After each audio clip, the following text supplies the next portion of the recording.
off, so thank you so much. Ladies and gentlemen, Alan, give him a round of applause. That is not easy to do. No, never easy. I think I lost my eyebrows though, because that fire that went past, Yes. they were going all the way down. No, you didn't have any eyebrows in the first place. I can't. Fine. I'll tell my husband to go first.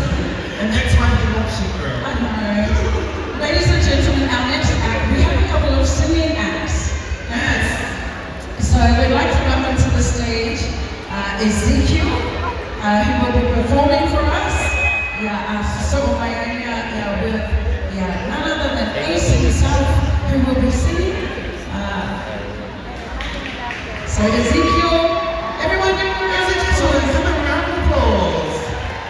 You know, I love to see our young people support our young people. My little brother. My little brother. Ladies and gentlemen, he will be singing for us.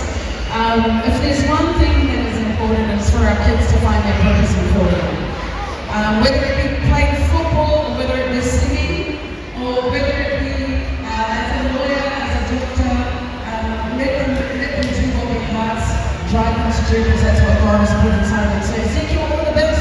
Enjoy it, blow the socks off, and have